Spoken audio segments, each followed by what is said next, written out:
खुलुमबाय। खन्थाइ दोंसे लाना फैबाय।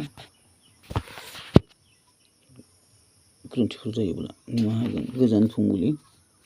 खन्थाइनि मुं सानबाय मोनसो खनदों मनबर मुसाहारि।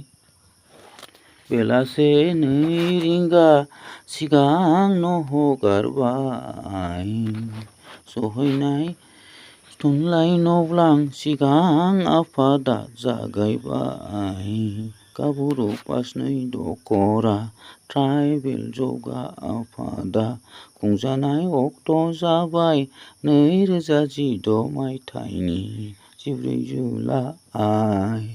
बेलासे 2 रिंगा सिगांनो हगारबाय सहैनाय थुनलाइ नब्लां सिगां आफादा जागायबाय गाबुरु पास 2 दखरा ट्राइबेल जगा आफादा खुंजानाय अक्ट' जाबाय 2016 मायथाइनि 14 जुलाइ।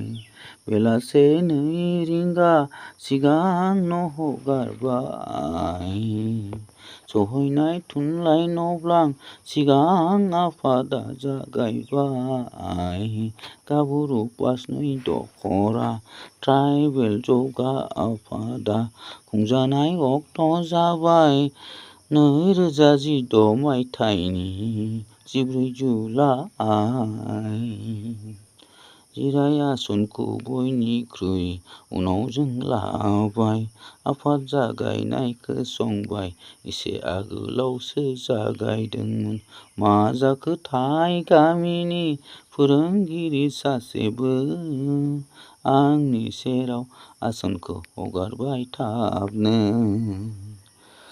जिराय आसनखौ बयनिख्रुइ उनाव जों लाबाय आफाद जागायनायखौ संबाय एसे आगोलावसो जागायदोंमोन मा जाखो थाय गामिनि फोरोंगिरि सासेबो आंनि सेराव आसनखौ हगारबाय थाबनो।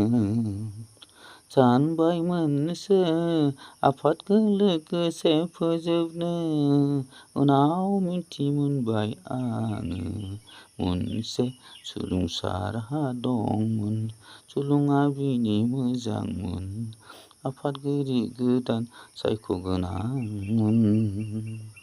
सानबायमोनसो आफादखौ लोगोसे फोजोबनो उनाव मिथिमोनबाय आङो मोनसे सुलुंसा राहा दंमोन सुलुङा बिनि मोजांमोन आफादगिरि गोदान सायख'गोनांमोन।